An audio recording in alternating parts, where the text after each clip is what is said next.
Hey folks, I'm back and today I'm going to do something that's just a little bit different. Uh, I really love Dungeons and Dragons, but with the world, it's been a little bit difficult for me to get together with my friends to play.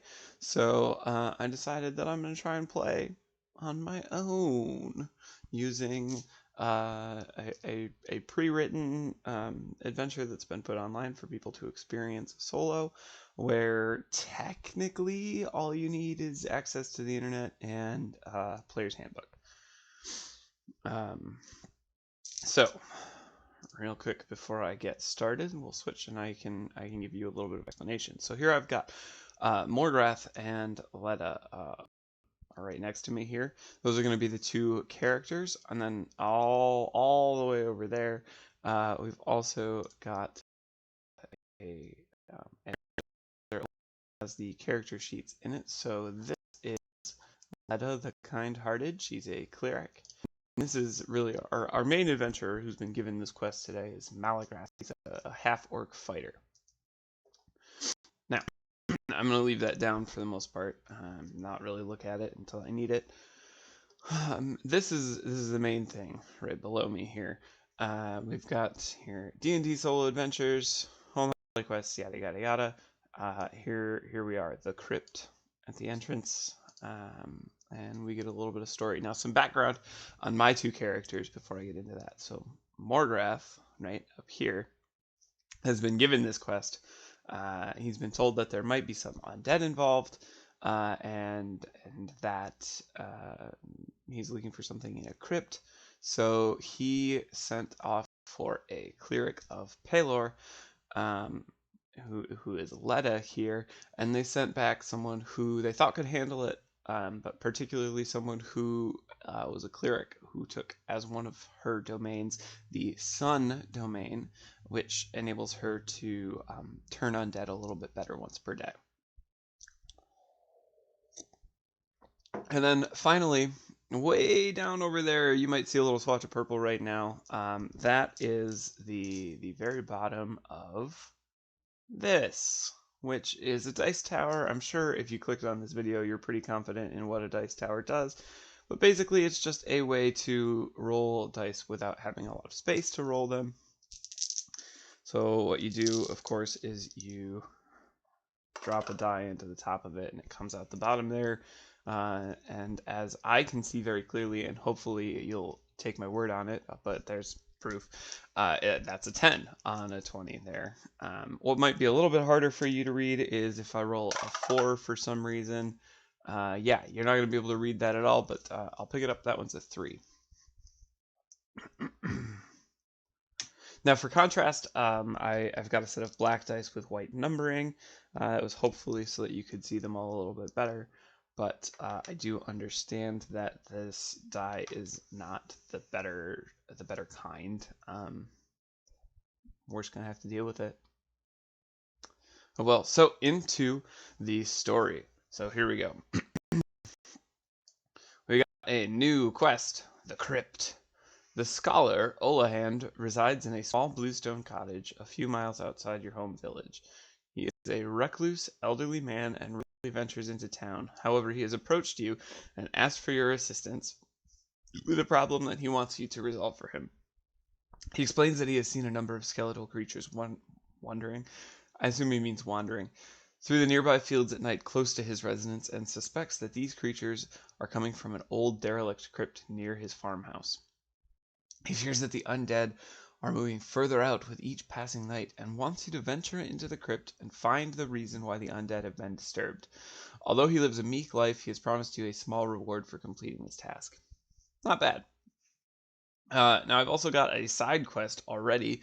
It's called Corella's Magic Ring. The scholar Olahan knows much about the history of the town and believes that the nobleman Adodak Swordhand was buried within the crypt.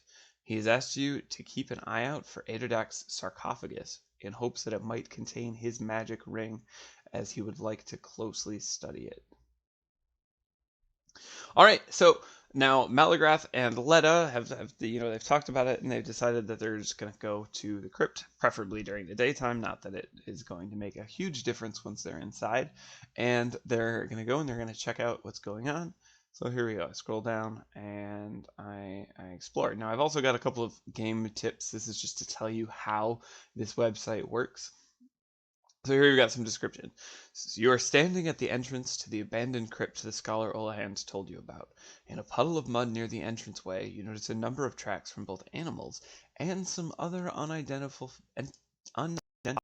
footprints of a skeletal nature, passing in and out of the crypt.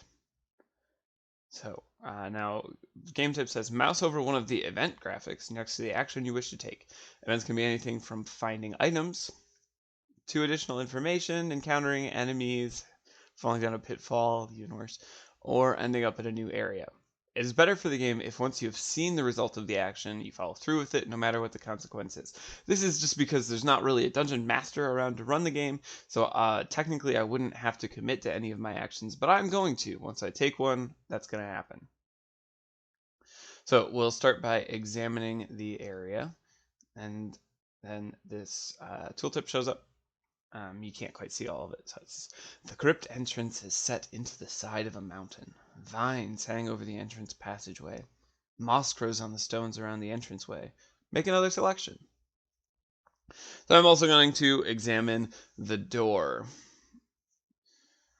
There is a gate at the bottom of a few stairs, which looks rusted and flimsy. You shove the rusted door open, which creaks and echoes into the chamber ahead.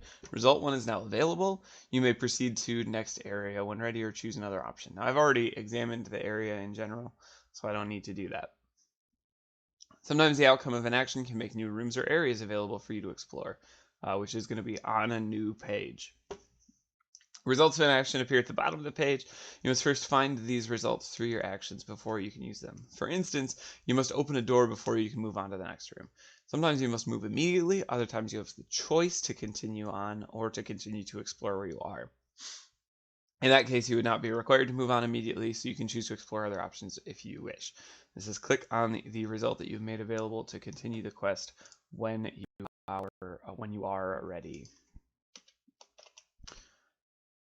Alright, so here we go. All results are listed below. In this case, only one. Enter the crypt via the rusted gates. Yes, please. Right, so now I have a map. And when I'm in combat, I'm mostly going to stay on the map, and I'm going to put a couple of tokens on for you guys to look at.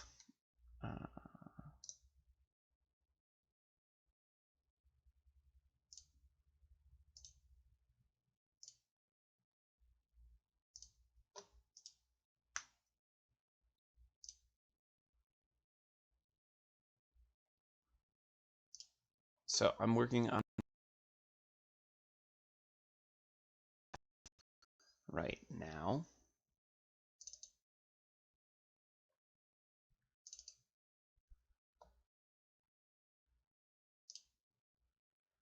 Okay, it needs to be a little smaller than that.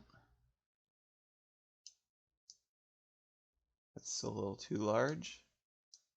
I have a better plan.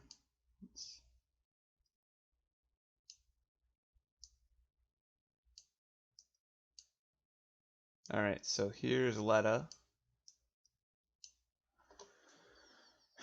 And Malagrath.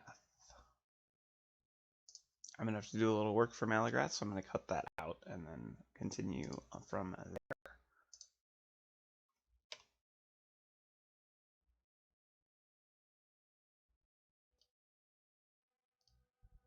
Alright, so I'm back. I've got my two tokens, right? So like I said, we've got Letta, her token's right underneath her name there, and then we've got Malagrath, he's at work just underneath his name. I also changed his name to be correct. So we continue. So you've left the outdoors and entered a corridor misspelled, leading further into the crypt. So we've got markers here. We've got sort of 3 objects, and then this is a 10-foot by 20-foot hallway. All right.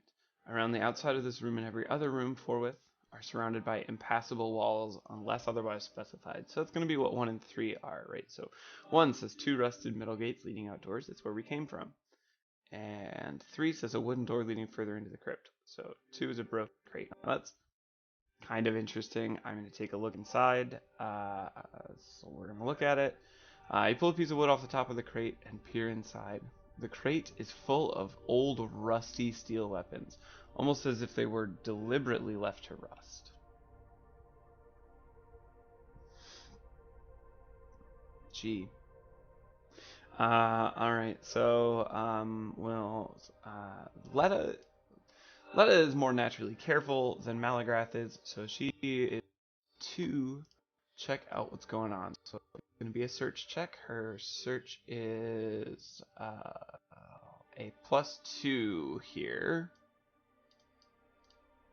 So I'm going to roll her search and we'll see how she does. Alright, she rolled a 10, and so +2 she gets a 12. So the difficulty class was 12. Meter beat. So, success. This crate is not trapped. Right. Didn't find a trap. Perfect. Alright, so she's going to look inside again. That's going to be another search check.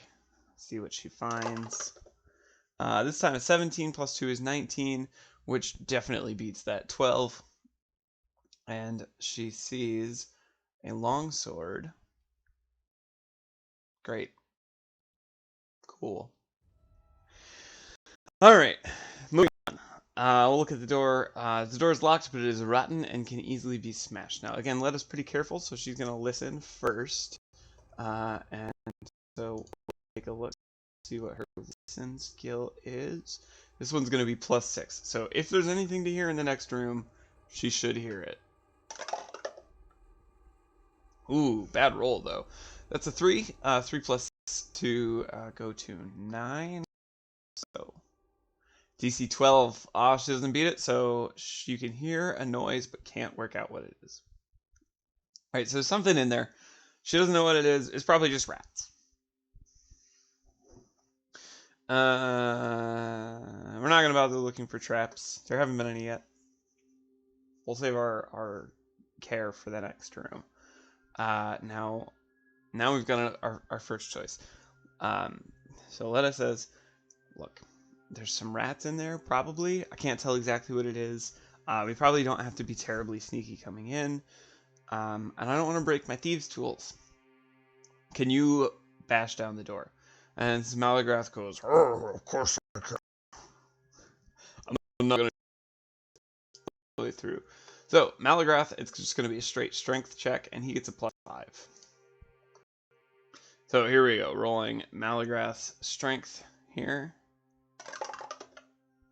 We got a 6.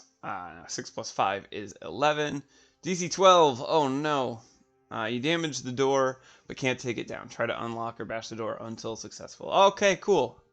Now, if we can just try again, Dungeons & Dragons has a system that allows you to take 20, which is basically if something is not going to be time-consuming, you can take the amount of time, or if you're not going to be threatened while you're doing it, you can take the amount of time it's going to take to get a 20 as a result. So he's got a 25 now, so we're going to do that. And the old rotten door collapses into the floor of the next room. If you succeeded first attempt, proceed to result 1 immediately. If you failed either bashing or unlocking the door on first attempt, proceed to result 2 immediately. Oh no. Okay, so it seems like it's probably not actually. You've either unsuccessfully unlocked or bashed on the last door attempt. Got a map. 40 by 40 square room. So, alright. Yeah. So we got 2 doors over here and over here. And then we've got a pile of bones and a top of a stone pedestal. Those are bones. So, some rooms have conditions that require the player to perform certain actions or events are triggered by a particular action or decision a player makes. These conditions are explained before you start deciding what you want to do in the room, as with the following example. View the Explore list, make a selection. If you want to examine door 1, move your character 1 square at a time across the board from your start location to examine it. Roll a DC spot check for each player after each player's turn. And if the result is higher than 16, read event 1 and then event 2. If you fail 3 checks in a row, read event 3, then event 2. If you cross the orange line before either of these 2 events, you must also read the events 3, then 2. Okay, so Letta is going to start on this square. Malagrath starts on the square above her, sort of. So we'll go Letta first. She wants to go examine door number 1. She's going to tell Malagrath to do the same thing. She ends up over here. We'll roll that check. Alright, I got a fail with just a 4.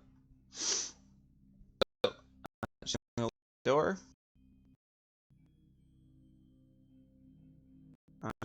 Door 2. No, it's door 1. This is a simple wooden door. It is unlocked. Well, okay, so while she's there, she's going to listen at it, and it's a DC 1, so she's going to see there must be nothing there.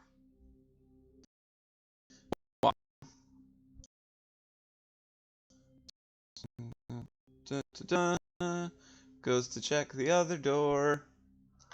Spot check. He beats the spot check. Or, well, that spot happens. When it happened. And I have to read event 1, then event 2. You've spotted 2 dire rats hiding behind a pile of bones at the back of the room. Their locations are the north and east squares adjacent to Object 3. Proceed to fight the monsters. After combat, view the second event description. Okay. And a couple of monsters. Time to duplicate some things. This is going to be rat 1. And this is rat 2. Okay, rat 1. We need the rat.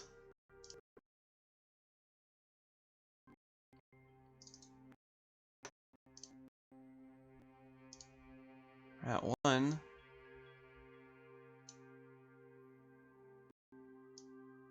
is north of Object 3. Rat 2 is going to be east of Object 3. Right there. Time to roll for initiative. Now I'm going to start with the monsters. I do have to look up their stack, unfortunately.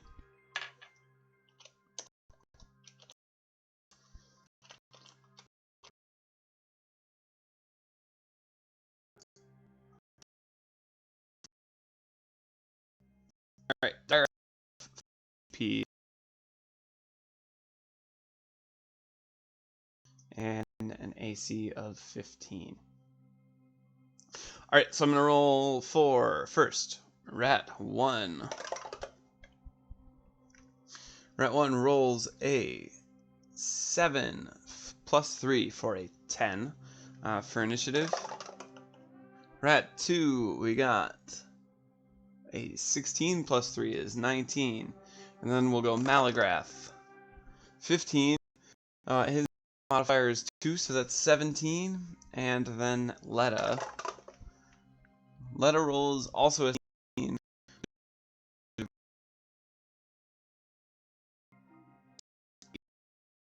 So that would be a 19. Alright, so it's going to be Rat 2, then Letta, then Malagrath, and then Rat 1. So, Rat 2 is right here. Rat 2 can move up to 8 squares per turn. So it's going to go 1, 2, 3, 4, 5 right next to Letta, and is going to attack her. Now, the rats have a bite attack, which is a +4 to hit and does 1d4 damage. Now, I just like to roll those at the same time. It's a little quicker, even if he doesn't hit. But 16 is going to do it. Well, a 16 plus 4, right, which is a 20, just beats Letta's AC of 19. And, picking this up very carefully here, 1 damage, which is not terrible. So Letta takes a hit, brings her down to 10 HP. Now, Letta, not to be outdone, is of course going to swing back. She's got that light mace. And roll them. Letta rolls a 10 plus 1. 10 plus 1 to hit, which is an 11. And so she swings her mace, and it bounces off some hardened portion of the rat's skin to no effect. Now Malagrath sees that his escort could be in danger, and he gets to a grand total of 20 feet per turn. So it's going to be about 4 squares. He's going to go 1, 2, 3, 4. He knows he can't get there in time. He's going to attack this other rat. That does provoke an attack of opportunity from Rat 1. Anytime somebody moves into your threat range or leaves your threat range, you get to take an attack of opportunity. So here goes the rat. He rolled a 2 though, so that ain't gonna hit. Now Malagrath has a longsword, which does 1d8 of damage. So he comes up and he takes his swing. He's gotten a 6, which is just not gonna hit anything. These dire rats are a little tough. Finally, dire rat 1. They're not terribly intelligent, so dire rat's gonna move to the wall. As an instinct to keep from being surrounded, and then attack Malagrath. With a 6, that's not going to beat Malagrath's AC, and so we go back to the top of the order. Dire Rat 2, meanwhile, is going to take its full turn to attack Letta. Ooh, crit fail. I'm not a big fan of crit fail rules. I don't think anything negative should happen just because the die landed on the bad number. So he misses. I'm going to apply that to my characters as well. Right, Letta's going to take a so-called 5-foot step up to here, and will do her best to hit him this time. And 11 is not gonna hit. Not from Letta, anyway. So that's too bad, because that would have been for max damage. Alright, now, Malagrath is going to walk away. But here, whoops, let's go over here. But here, Malagrath suffers an attack of opportunity, which totally misses. You see that one. So he can continue. Now that was 5 of his 20 feet of movement. So there's 10, 15, and 20. He's kind of useless for the turn. Rat 1 follows him. He uses its regular attack. A 10 is not going to beat his AC, however. There's going to be a lot of that. Just lots of attacks and misses. Back to the top of the order. The Dire Rat 2 here sees that its buddy is going after Malagrath here. So it will do the same, just on instinct, you know? And now Malagrath is flanked, which basically provides him, or makes him flat-footed. So Rat 2 attacks him while he's flat-footed. We've got 8 plus 4 is 12. And flat 8 is 17, so whatever.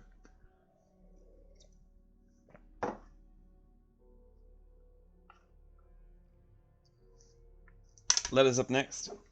Now Letta's only making a 5-foot step to get into threat range of this rat. Plus, he's, otherwise occupied. So, no attack of opportunity here. This is Letta. She misses. Malagrath is next. He's going to 5-foot step to be directly opposite Letta from this rat, making it flat-footed. And roll to see if he'll hit. He's got a 20. Nice. 20 is going to be a critical. So, to double the damage, it would have been a 4. Doubling it is an 8. Malagrath loads up both hands on his longsword and one large overhead chop cleanly beheads the rat. It squeaks and dies.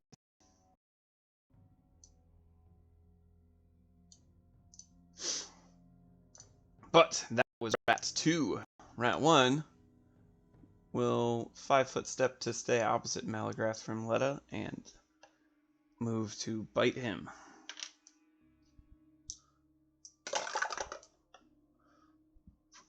It ain't gonna work. Letta's next. She runs up, and this attack of opportunity happens, but it's a miss on a 2. And then Letta attacks. She's also got a 2 for nothing. Finally, Malagrath, go! An 11 plus 6. Oh yeah, plenty good. That'll hit, and for 8 damage as well. He's recovered from his overhead chop to come around and just stab the other rat. Meaning he dies. Right. So, I've finished the combat, and it says what he is now.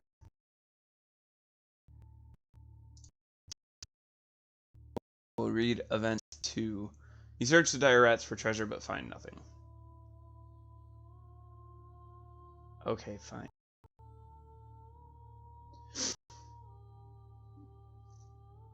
All right. Now we still want door 2. Simple wooden door, very old, but not quite as weak as the last, and it's locked. We're gonna send Letta over to listen at the door. She gets plus 6, so that's a 13. Cool. You hear the sound of skeletal footsteps. It was like I decide to go that way eventually. Now, we're gonna look for a trap. That's a 19, it looks like. A 16. And the door is untrapped. Alright. Now, the skeletons on the other side mean that this action's not going to be a take 20. It can't be. So, we're going to what for open lock skill or unlock.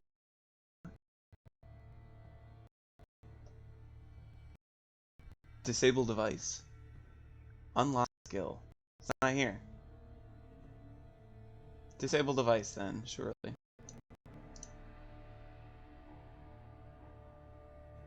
Yeah.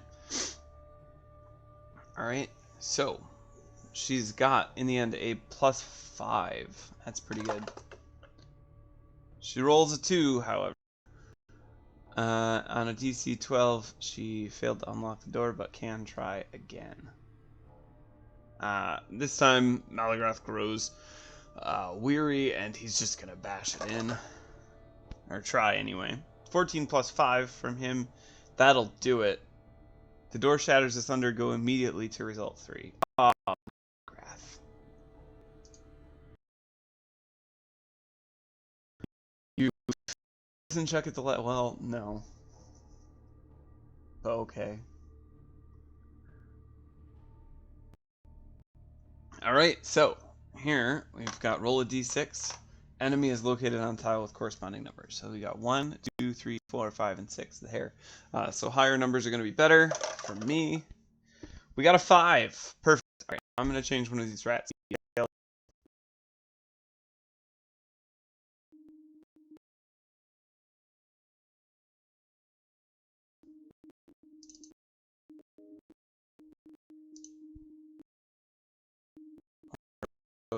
Be right. Wolf. Too bad. I should have that one.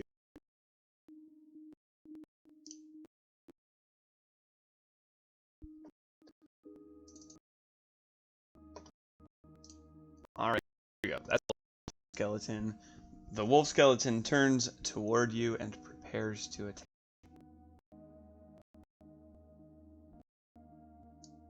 Alright, now I rolled that he's on square 5. Stop snapping. Ah, very frustrating. Okay. There he is. Square the 5th. Got a roll for initiative for everybody. But as he's going to be an S2, and Letta will be S1. Malagraph here. And Letta.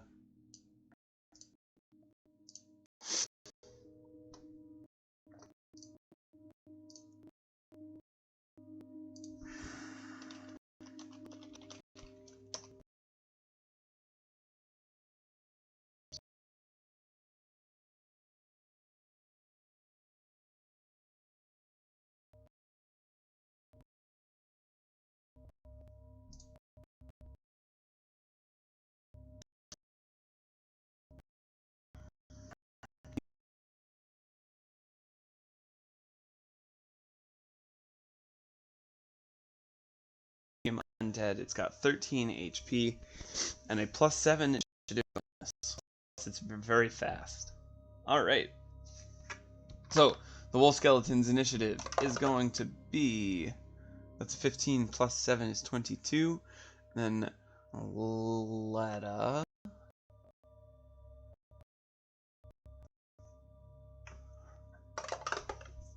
Rolls a 23 for the first one. And then finally, Malagrath rolls an 8. And that becomes a 10. So,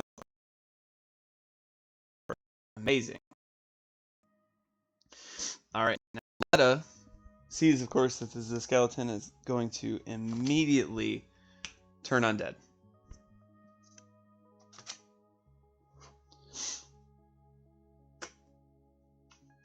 So I just need to flip back to how that works in the handbook, which is off to the left.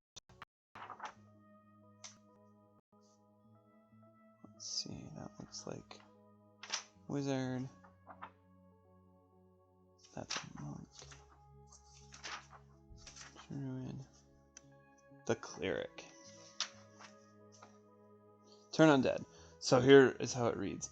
Any cleric has the power to affect undead creatures by channeling the power of his or her faith through the holy or unholy symbol.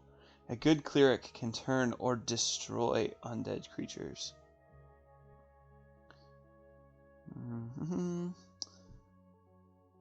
A cleric can attempt to turn undead a number of times per day equal to 3 plus the charisma modifier.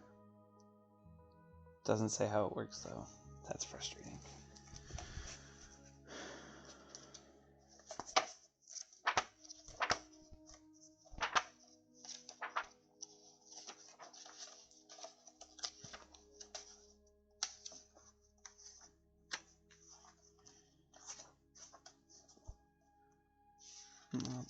Sorry.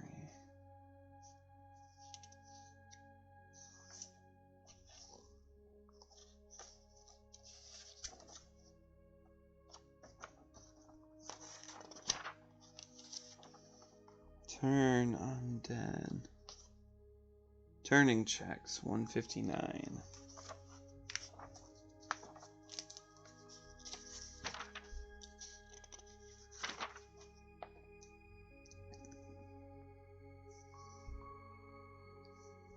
Alright, so first we roll a charisma check. Letta's charisma is 15, so we get a +2 on this.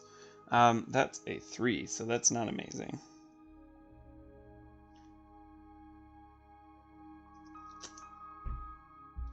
She got a 3, so cleric's level -3 is the number of hit dice she can turn. She's level 1. 1 minus 3 is -2, which becomes 0.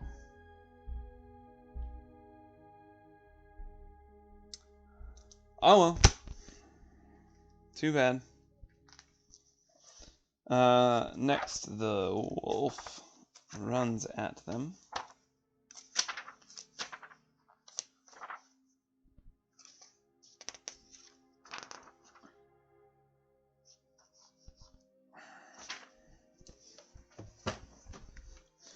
And it's gonna bite. Oh baby, it's gonna bite. Run here, sensing that Letta is quite good and skeletons are neutral evil. So it runs and bites Letta for only a 5 to hit, which is just no good. Malagrath next gets to take his turn. Sorry, it ran up. So both Letta and Malagrath are going to take attacks of opportunity. So Letta first here. That's going to be a 9 plus 1 is not going to hit. This thing's got an AC of 15. And then Malagrath rolls a 10 plus 5. Meter beat. Unfortunately, just for damage. Now Malagrath is going to make his proper attack. Unfortunately, that misses. Letta's going to try and turn again. She gets to do this up to 9 times a day because she has extra turning.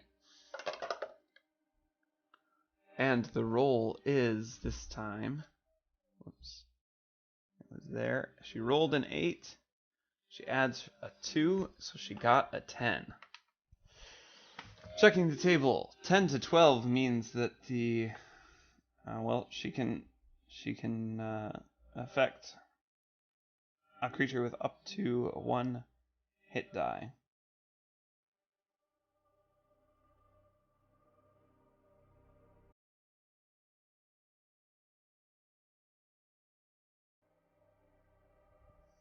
Which is not enough. It has 2 hit dice, this skeleton. So she has angered it, though, which is pretty neat. And it attacks, it misses. Finally, Malagrath, 11 plus 5 for another 1 damage. Oh my goodness, no, sorry, for 6. And the other one would have been for 6, because you add your strength modifier to damage. Now to be better at this if I just had a better head for numbers, huh? Alright, so the wolf skeleton is now down to 1 HP. And, you know, it's falling apart. It's bone dust all over the floor. Letta sees that it's nearly finished and rolls to attack. Will hit it for sure for 1 plus... no damage, but 1 is enough. She swings her mace, and with a final loud resounding, like, it shatters into pieces. And they're victorious.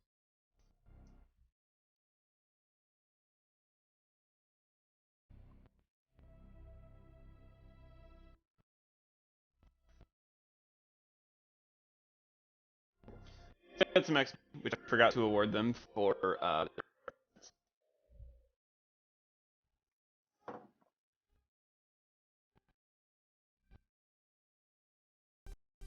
But not to worry. I'm working out now. are of because this makes sense. Who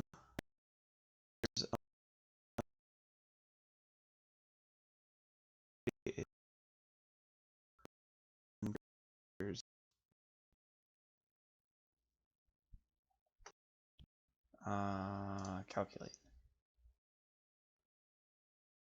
So they should get 100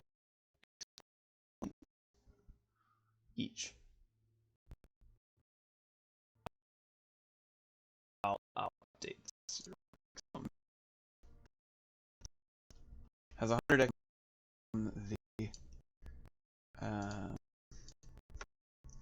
dire rats. Let also be from the now overcome skeleton. One and effective character level of 1.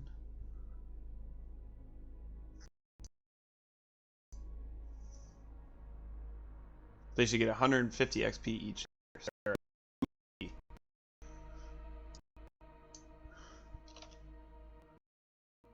And Malik.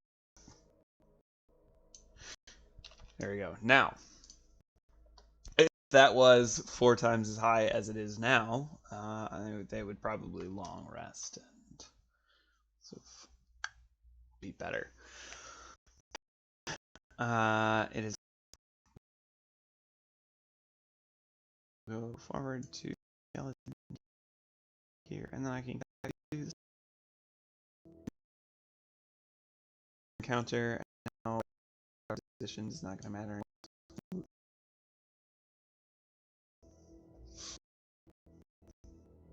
After you defeated the wolf skeleton, here we go.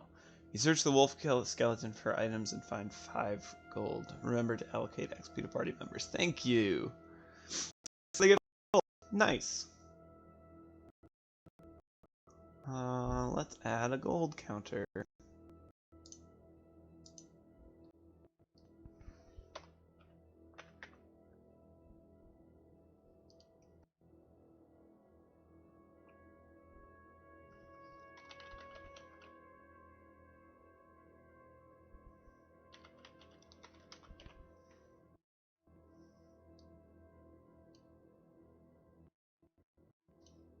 There we go. He's got gold. Alright, now there are faint tracks on some tiles.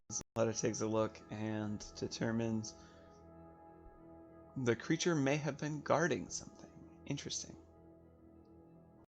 Object 2, yeah, let's take a look at Object 2. The roof has collapsed here. Alright, interesting. She's gonna look around, however. She's rolled, it looks like a 1 unfortunate on her check. Nothing appears out of the normal, and the rocks slide, and she can't find anything else. Finally, door 3. We've got a reinforced, locked wooden door. Alright. We're going to look for a trap. That'll find a trap if there's one. Right, DC 8. She rolled a 9. She gets a 10. There's no trap. Great. And she's going to try and unlock the door. Again, so this is going to be her disabled device skill, which is pretty good. And there. Disabled device 15. Nice. She unlocks the door. You may now proceed to result 1 when ready.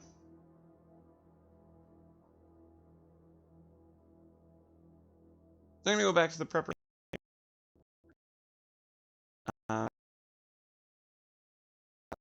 Object 3. Maybe a pile of bones, humanoid in appearance. A rusty sword and some tattered leather armor lie on top of the bones. The rusty sword looks similar to the weapons in the broken crate you saw earlier. Alright, she's going to take a look, see what she can see. Nothing. You cannot determine whether there's anything special about the bones or not. Too bad. All right, so a look at Object 4, which is an urn on top of a pedestal. On top of a pedestal sits a small bronze memorial urn full of ashes. A plaque lies. It reads, "Here lie the ashes of Beldak Ironhouse." These seem like they might be dwarves. Alright, so we're going to search inside, see what we can see.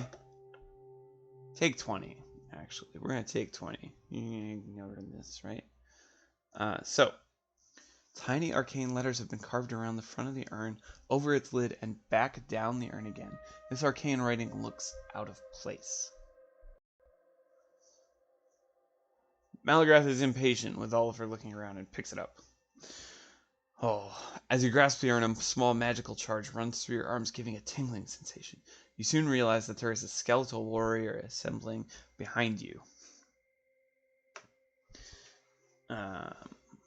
If you succeeded to search Object 3, you are prepared. If you haven't or you failed, the skeleton warrior attacks first. Your characters are flat-footed and then run combat normally. View the next event information after combat. Oh,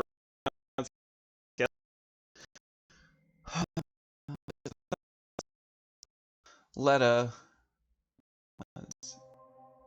we'll say here, shoved out of the way by Malagrath, who is there. This could be bad. This is what you are, impatient folks. The skeleton warrior is going to go on this token.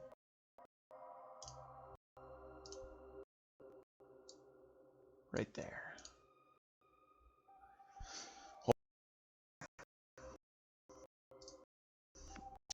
Skeleton warrior. +5 initiative. It's only got 6 HP. Goes first. So it's got a nice scimitar. So here we go. And it fails to hit Letta. Wild. Now for initiative.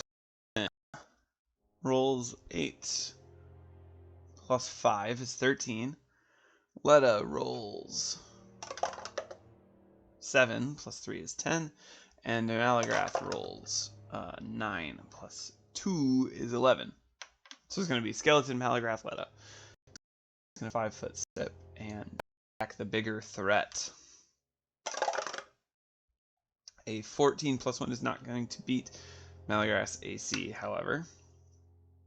He swings back, because that's all he knows how to do. And he's got a 13 plus, what, 5? 13 plus 5 plus 6. Even better. So that's definitely going to hit. He rolled 7 damage, and as he swings through the skeleton, it just falls to pieces. Wow, that was not hard. To allocate XP now.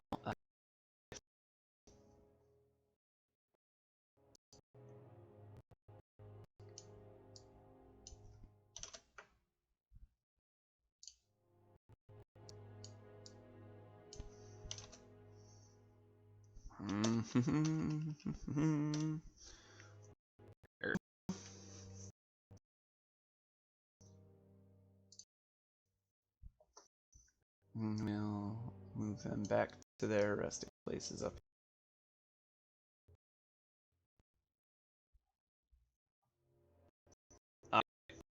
Now we can read this. Concealed under the skeleton's tattered leather armor, you find a pouch containing 17 gold coins. The sword and armor are beyond repair. 17.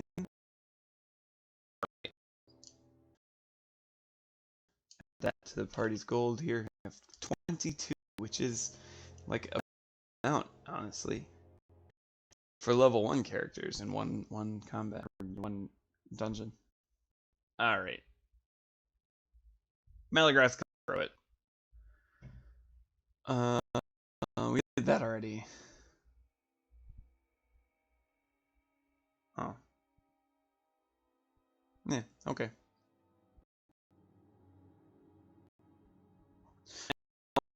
Uh,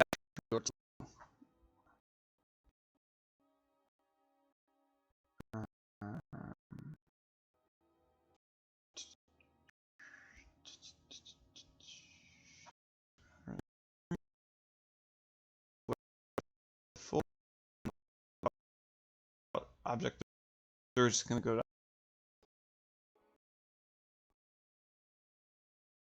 the reinforced. Oh no, wait, we can continue through.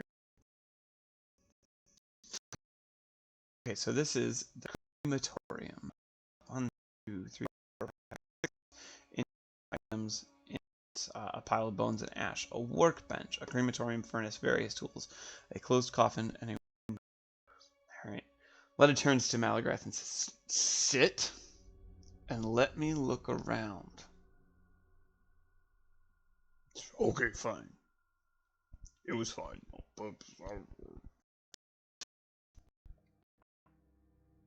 Small pile of bones and ash. Alright, she's gonna dig through. She does so with a 7, DC 12. Sight makes you 6 to the stomach and you look away. Alright, check out the workbench. Yeah, alright. A burial rite. Take a torch. Look inside the furnace. You peer inside the opening, and as your head enters the mouth of the furnace, a skeletal warrior rises up from the ashes and bones on the floor inside the furnace. You stumble back 2 squares and bump into the workbench behind you. You hear a noise from the back of the room and see that the coffin in the corner of the room is now open, and a second skeletal warrior stands in front of it. Go directly to result 1.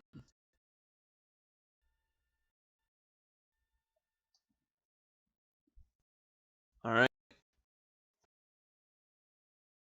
Let us hear. It's very specifically ordered by the door. He's going to start there. We got 1 skeleton here, and 1 skeleton warrior at B.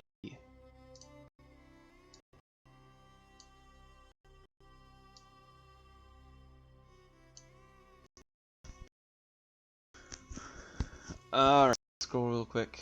No special conditions, so it's just initiative as normal. So, initiative for the skeleton out of the furnace. We got a 10 plus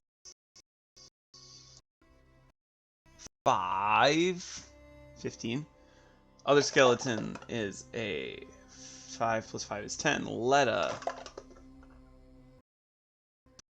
Bad.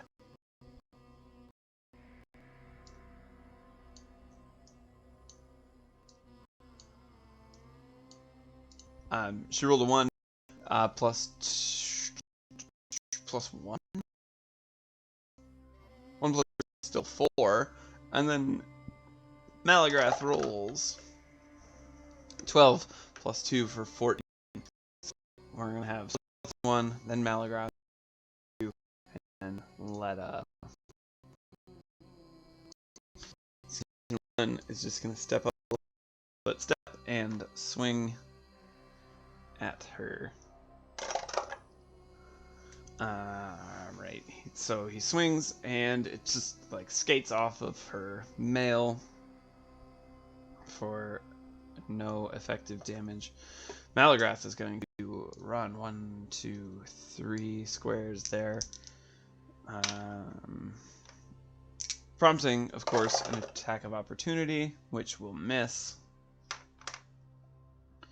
And then he swings wildly with his longsword, also for a miss.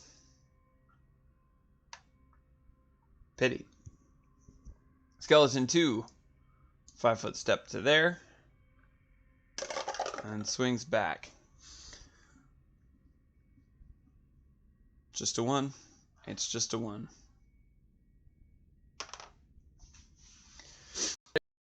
Letta's up next. Letta will try and turn undead again. That's pretty good as a roll. So her turn undead check got a 12. Means she can turn 1 hit dice worth of monster, which is fine. That's great. It's, you know, she's gonna hopefully be able to do that. Turning damage. Roll 2d6 plus cleric level plus modifier. Yeah, alright. She's gonna get 1 hit dice worth of turning. She's gonna call it greater turning this time, which she can do because of her sun domain. And this skeleton is immediately destroyed.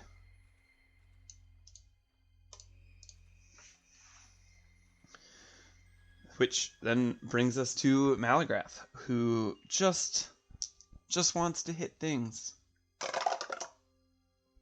10 plus 6 is going to beat the AC for 2 plus, plus 5 damage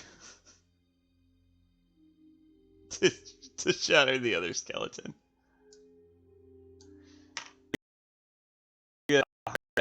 Each for and then they can continue.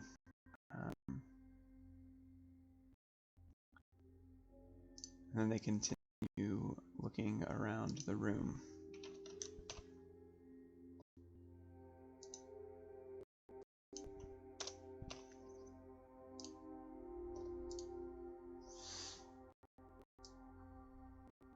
Also, in the meantime, I'm going to use one of her cantrips to cure wounds and heal the damage that she has taken.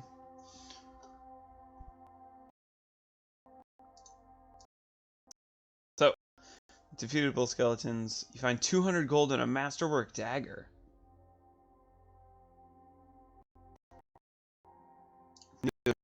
To equip the dagger. Doesn't really fit their styles. And then we return to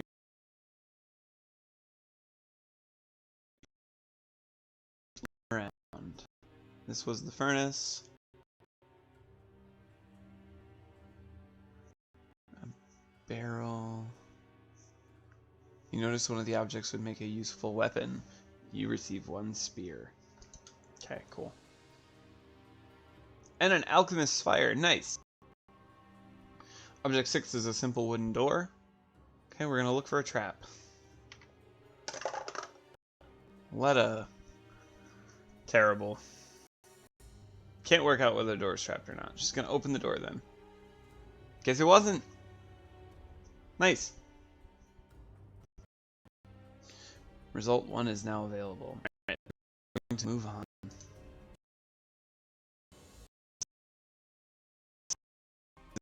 This is it. The of objects. Here we go. In the burial chamber, 2 rows of memorials are positioned up the east and west side of the room. The light is extremely dim. If you do not have a light source, you can only see 4 squares in front of you. Unless you're Malagrath, who can see in pitch darkness for like 80 feet.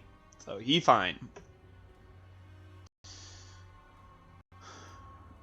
If you pass over the orange line, read event A. Well, alright. They're gonna look. Letta's gonna go left, Malagrath's gonna go right. So we're looking at 2 and object 2 looks through, doesn't see anything. Object 9.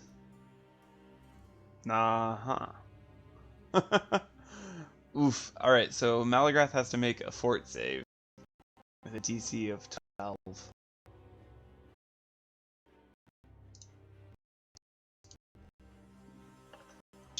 Bad for him. So, Malagrath save. You get a +4, baby. Oh no. He failed. Alright, so Malagrath has got Ash Blight now. It'll take 1 day to incubate, though. Oh, it's effectively not going to mean anything here. they're going to look at 3 and 10. Letta 3, Malagrath. This is a sarcophagus. She'll look around. That's an 11. Nothing. Okay, well, she's going to look inside. You heave the stone lid back. Their skeletal remains inside so badly decomposed that they are barely recognizable. Just going to look around inside. And it doesn't seem to be dangerous, so we're going to let her take 20.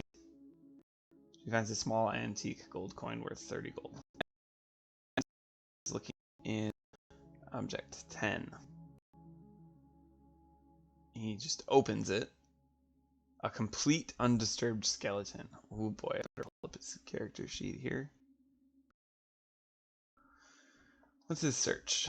Just what he rolls. That hopped out a little, but he got a 10.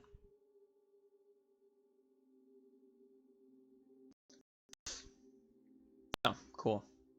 As you reach into the sarcophagus to remove the skeleton's dressing, its jaw starts to chatter and it rises unnaturally into a vertical position. An unarmed human skeleton warrior on the western square of the sarcophagus.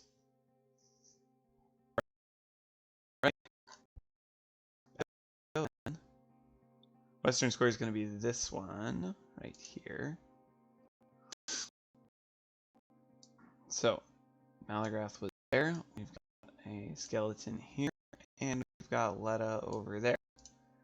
So, skeleton's initiative is going to be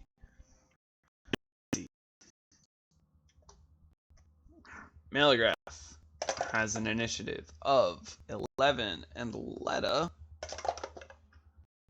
gets to go last. Skeleton is going to step back in its sarcophagus and make an attack,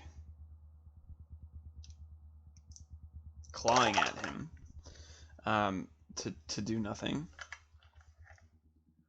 Malagrath swings back with his long sword, and having learned a little bit, he knocks it with the butt of his sword, and it falls to pieces.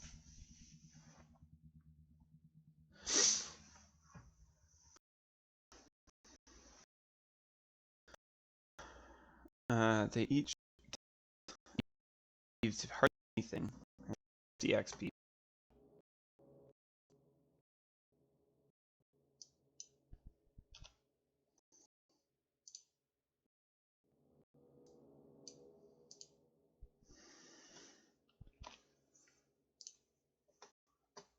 And then we can move on.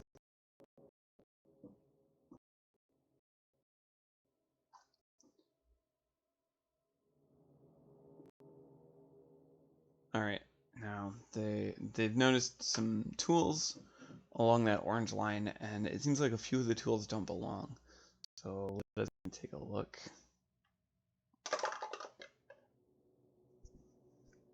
Having rolled a 7, she doesn't see anything. Noticing nothing out of the ordinary.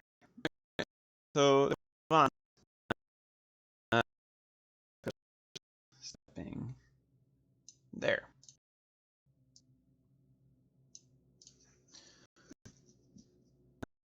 And let's see what happens. This event, you've triggered a trap. Fuse a lot of darts. Darts shoot from east to west across the room. Any character standing adjacent to the tripwire roll a DC 20 reflex save. Roll a d20 against their armor class. Okay, the trap attacks their AC. If it hits, it does 1d4 plus 1 damage. Alright, so Malagrath first. We've got a 7. That's not going to beat his AC. And then Letta.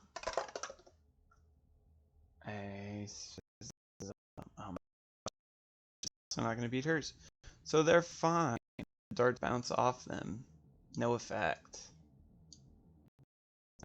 Trap. Alright, and then they're going to keep looking. So Letta's going to go 4, 5.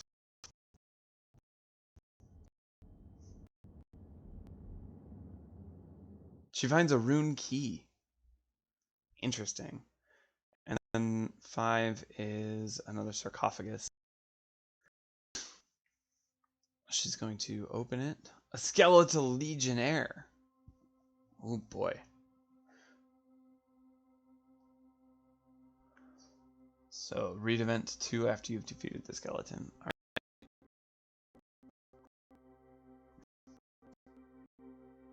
Skeletal legionnaire Letta is here, right next to it, and Malagrath had gone over here to look at those things. Roll for initiative. Skeletal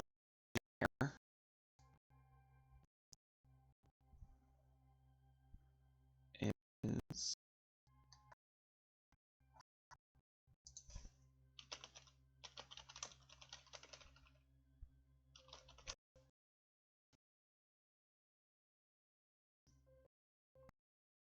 come up.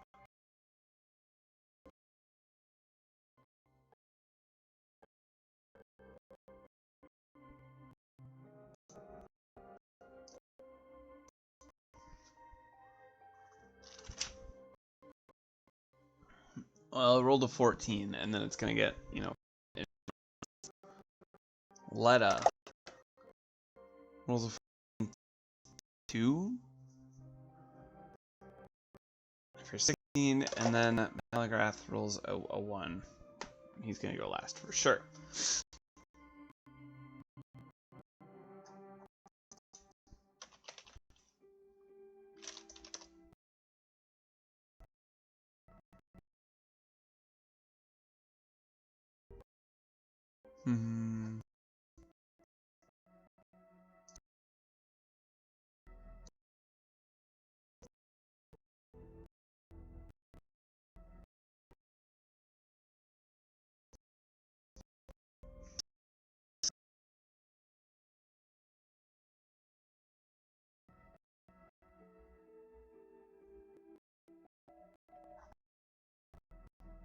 I can't find a stat block for it. Maybe 2 hit dice? The Skeletal Legionnaire first. And it immediately attacks Letta for disturbing its sleep.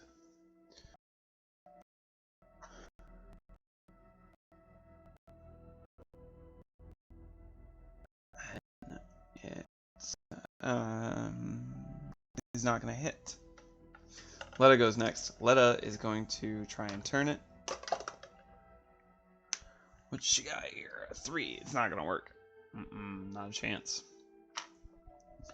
I grab from 4 spaces over here. And also attacks.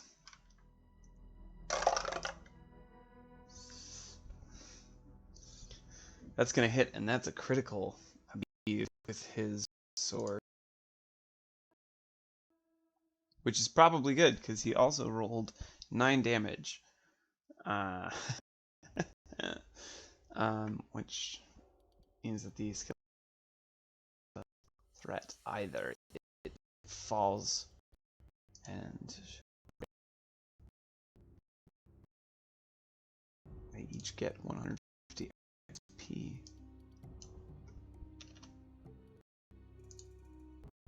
Now, before anybody, I can already feel the comments are going to come saying, that's not what a Skeletal Legionnaire is. Like, alright, but that theoretically should have already been a pretty difficult encounter for these two, so it's fine.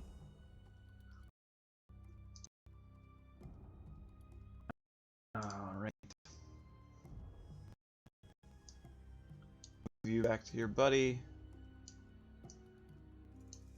Alright, so they've got 1 rune key, and now I keep looking at other. So Malagrath. He opens it. He opens this one. It was already open. He looks around. There's nothing in it. Very strange. 13, 14 now. He finds another rune key. Perfect. You must make Fortitude save to avoid Ash Blight. This one's a DC 12. Sorry, I hit a spacebar there. Here we go. Alright, Fortitude save. Here we go. Come on now. He fails again! Oh no! It's gonna be double, although he already had Ash Blade, so it doesn't really matter. 2 keys and they say to each other, interesting. If they open this.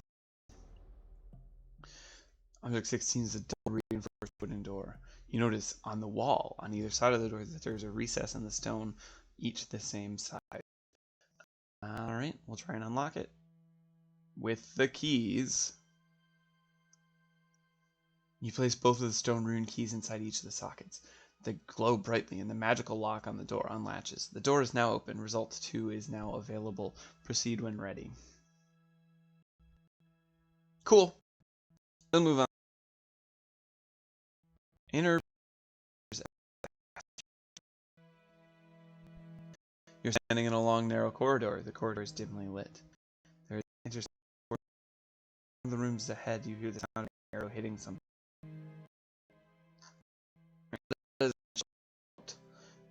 Door 1, and more Malagrath checks out door 2. So let's first. Door 1, 2 huge reinforced wooden double doors. She'll try and unlock them with her real nice disable device skill. And she does. It wasn't locked, I guess. She'll open the door.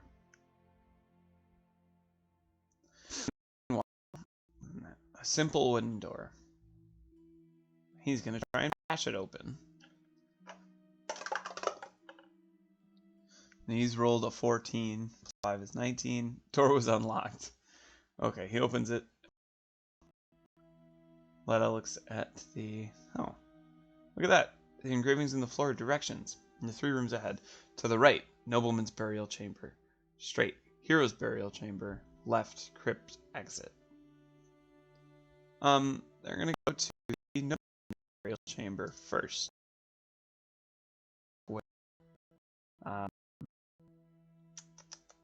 The guy that they're looking for. We have an encounter. Standing in a large burial chamber, the decorative carvings in the roof and floor are intricate and grand. There are marble statues inside recesses along the east and west walls, and 4 marble columns leading up to a sarcophagus decorated in gold. An orc stands behind the sarcophagus. There is a skeletal warrior standing on the other side.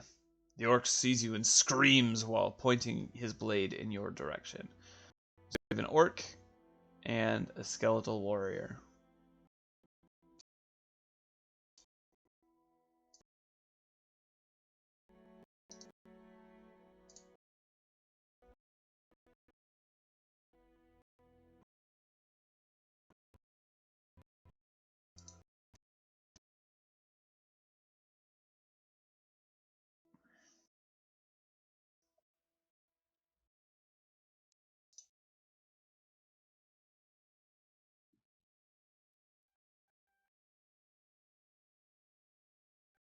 Oh, pfft.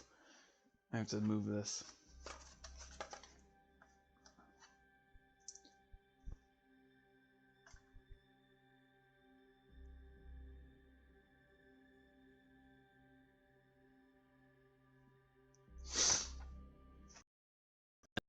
And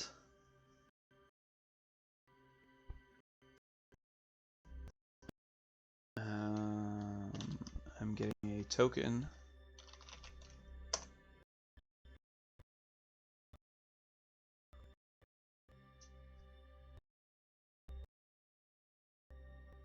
I have to make sure that it's not the same token.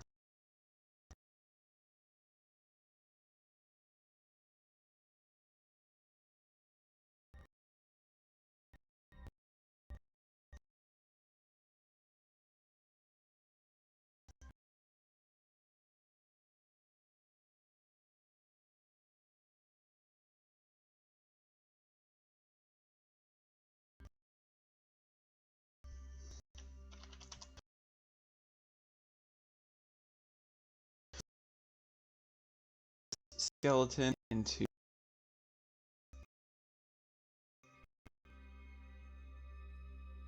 mind. It's going to be the same as Malagrath. What?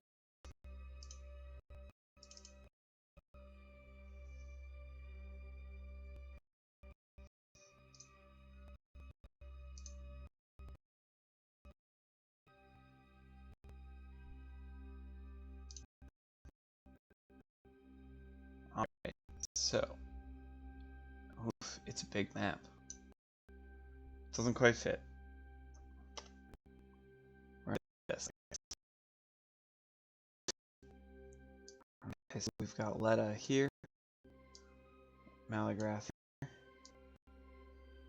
The orc is at A. Yes, and the skeletal warrior is B. Time to roll for initiative. Orc on a 9. That's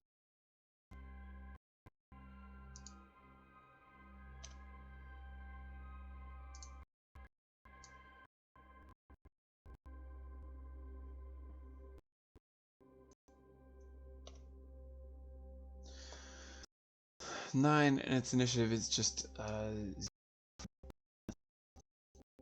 so it gets a 9. The skeleton gets a 10. Malagrath gets 17, and Letta gets not very good actually, 8. So Letta will go last. Malagrath.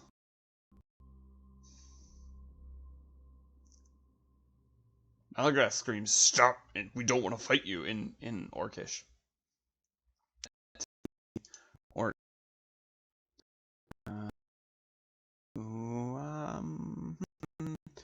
Is gonna make a will save. A contested will save. So he's gonna roll this persuasion.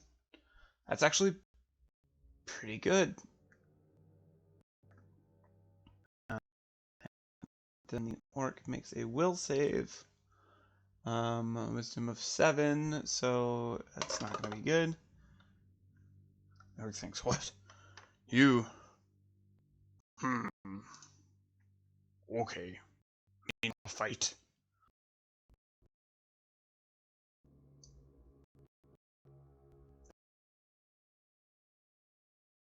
Of non-violence from Malagrath, shall we say. However, in the initiative order, vault over this vaults over this altar and sort of stabs at the skeleton here with the sword that he's got. Skeleton falls to pieces. That is not going to award XP to the party, however the orc will, and he leaves. There.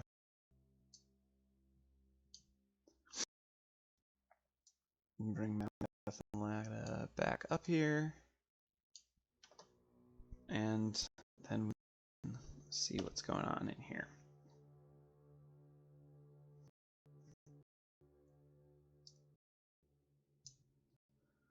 Search the remains there. 500 silver and 2 vials of alchemist fire. We'll look at the statue. This chamber is lined with statues of warriors and heroes. There's a compartment underneath each statue for the ashes of these warriors. It would appear they serve to whoever this chamber is dedicated to. And the sarcophagus. Golden angels and wondrous beasts adorn all of its sides. I'll listen with a DC of 16. Letta does not make that.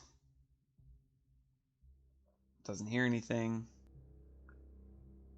Malagrath is very impatient and just goes to open it. If you've not removed the arrow trap, roll d20 against closest character's AC. If arrow hits, roll d4 damage and subtract from HP. Skeletal Legionnaire again.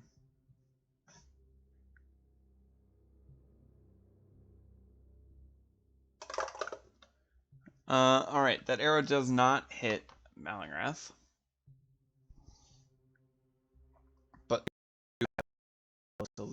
now. We've got Malagrath there. We've got Letta here. We've got a Skeletal Legionnaire there. Now for initiative, they are not surprised. So the skeleton, oof, bad. Letta, really good. And Malagrath somewhere in between.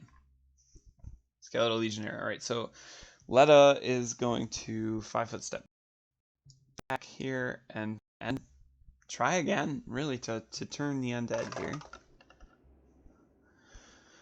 She gets a 9, means she won't be able to turn anything. Malagrath will step here and just is sick of it. Rolls to hit, and then for damage, he glances off an arm bone and nothing. The Legionnaire, it's back. 16 is Malagrath, so no damage. Letta steps here and once again tries to turn undead. This time an even worse result. Malagrath, again, sick of it. Nothing. Maybe nothing. Hold on. +6.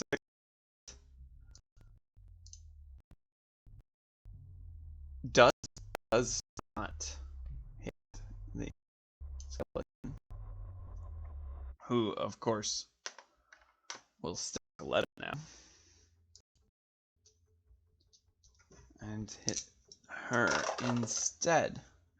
Rolling a 12 does not beat her AC. Alright, Letta has had enough of trying to turn undead. Doesn't seem to be working. No one can tell her why. She's asked. And she does not manage to hit this skeleton swinging back with her mace. She hits a chunk of that very beautiful sarcophagus that it's still standing in. Malagrath screams to good effect for a critical hit, and the skeleton falls to pieces. Award another 150 XP. Which they should have probably gotten for that orc as well. Making it 300. Bringing them so close to that sweet, sweet second level.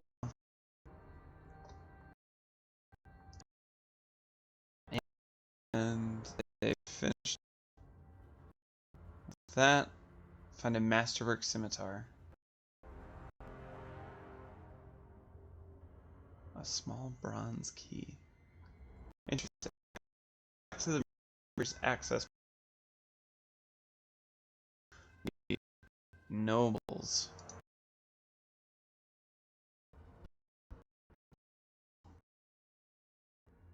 You're standing in the nobleman's burial chamber. There are 4 marble statues with 2 orcs.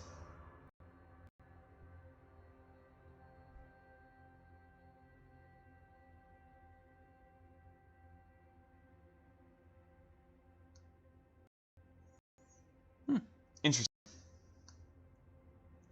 Alright, so once again, immediately Malagrath shouts, "Stop! We're not here to fight you." That's gonna be pretty good. Alright, and then will saves. That one's a pass. And that one's gonna be a fail. So Orc 2 just leaves. Orc 1, however, stick around right here. And then we've got Letta and Malagrath. I'm gonna give him a border real quickly. Sure, purple's good. So here we go. Initiative. Letta. Pretty low. Malagrath. It's a 14 plus 2. It's going to be 16. And then this orc.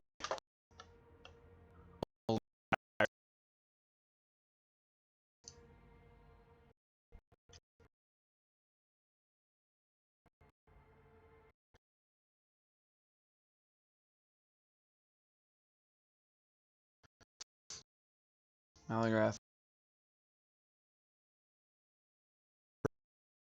provoking an attack of opportunity by this orc.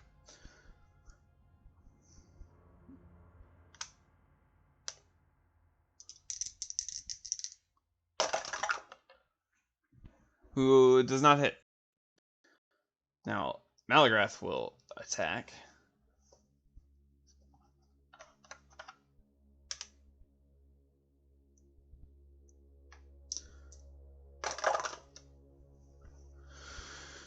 +5. That's going to be pretty good, actually. Wow.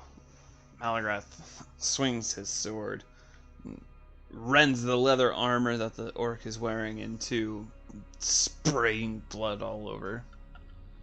And the orc collapses, dead.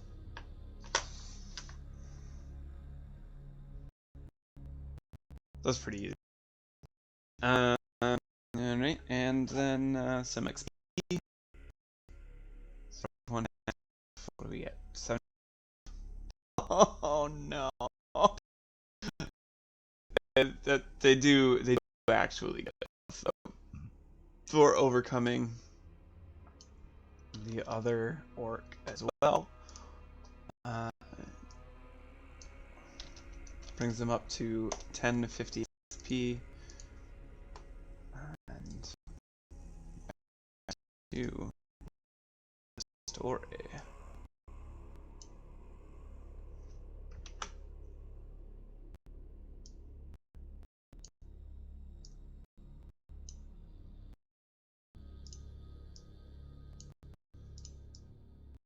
Finish moving my tokens around.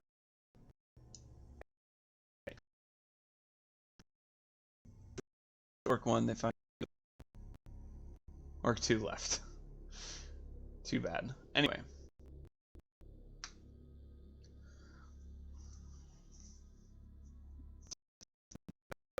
As well. Look there. Arrow through its head. Blood still dripping. Check out the sarcophagus. It has decoration around the lid and sides. Malagrath opens it. Oof.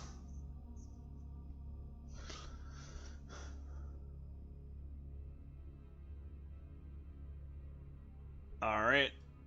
Rolling against his AC there. Oh, that's gonna hurt.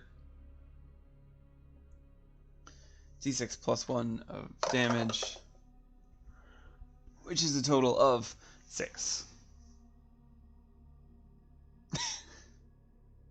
Brings him down to 4, but he okay. And he'll look inside. He finds a halfling and nothing of value. What a waste. What a waste. I'll go here. See what we got. Malagrath opens it again. Looks inside to find an old metal urn.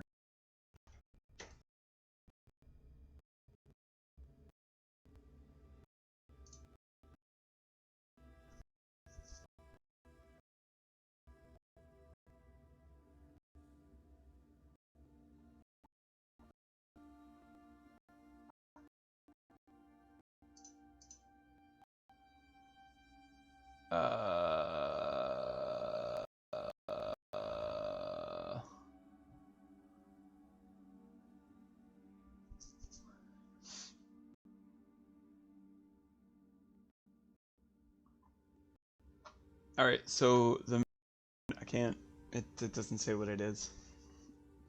And then I've got some statues, so we're gonna look around. Letta's gonna see if she are.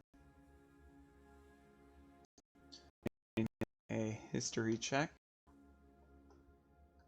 All of her knowledge checks are gonna be basically the same, which is just straight intelligence. Okay. Now she does get a +1 on that though, so first one. She recognizes the positioning of the 4 statues from history. They are dedicated to the protectors of North, South, East, and West. They are what give the statue in the center its regenerative power.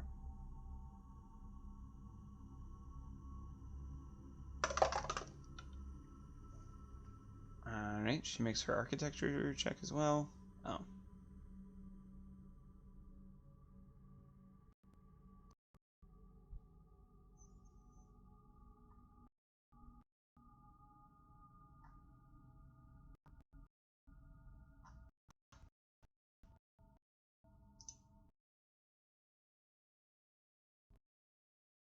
Alright, it's been ever they can't find anything else of interest to them, so they're going to leave the crypt.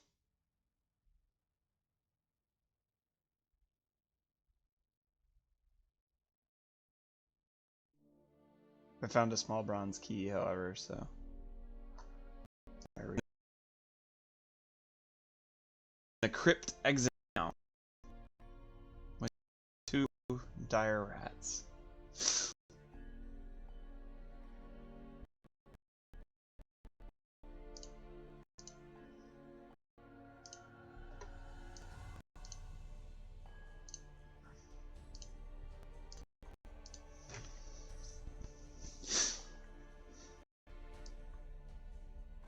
Alright, so we got Letta here. Malagrath right next to her. And our rats go at A and B.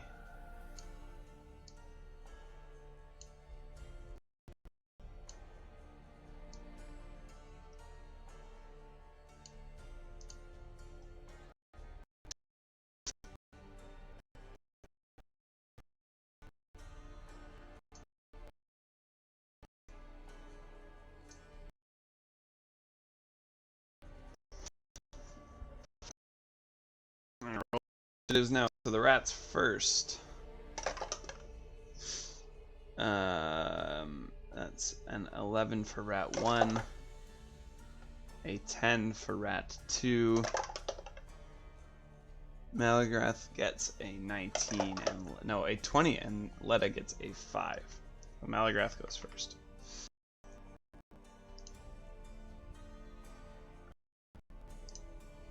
I'll move only as far as he can.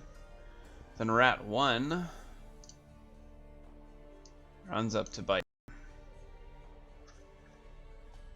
prompting, of course, an attack of opportunity, which will miss.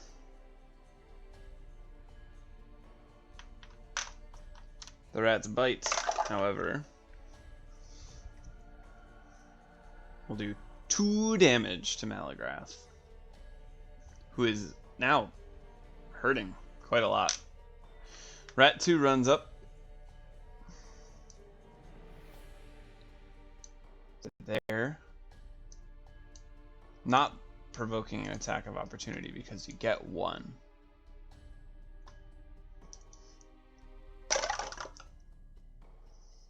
And it will also bite him, this time for 4 damage. Malagrath's taken 12 damage now. Letta know can see that is going to come up just behind him, where she will cure wounds. She's going to cast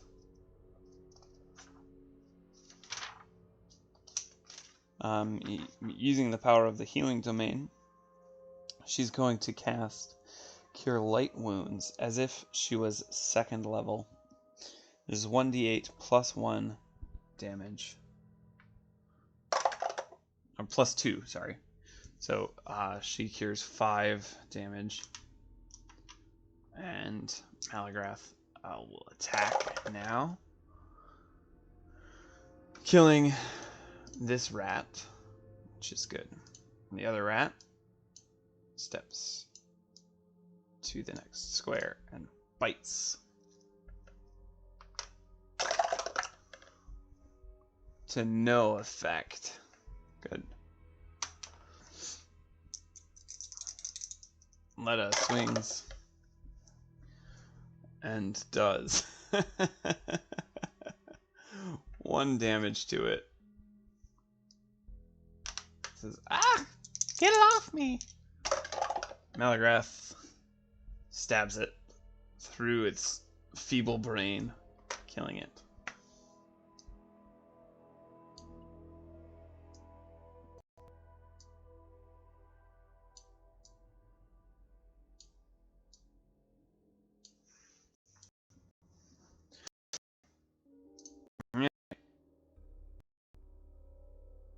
They find nothing of value on the rats. Check out the statues on their way out. See what's up. There are 3 stone statues on either side of the passageway. Some have collapsed.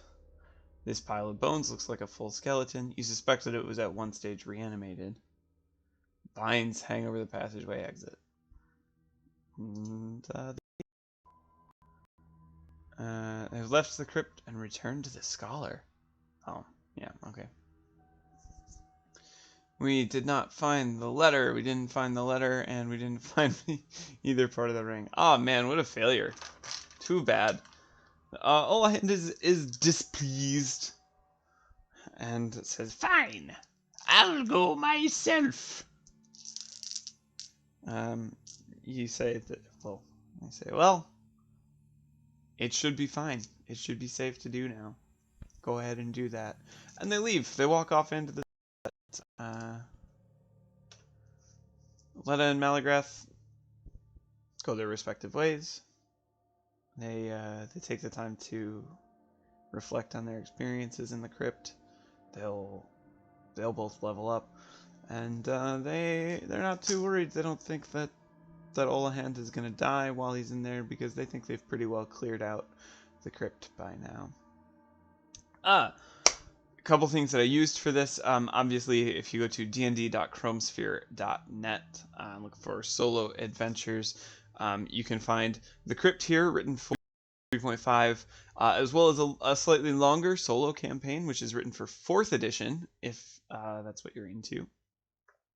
Also, to generate the character sheets that you should have seen on the right hand side of the screen there, I used a generator from the internet that you can find by searching PathGuy generators, or just going to pathguy.com.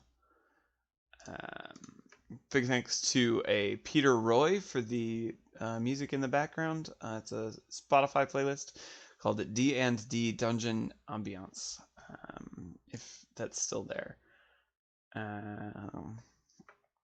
Other than that, that's it. I wouldn't totally recommend the solo adventures there. I mean, they exist. It's better than nothing.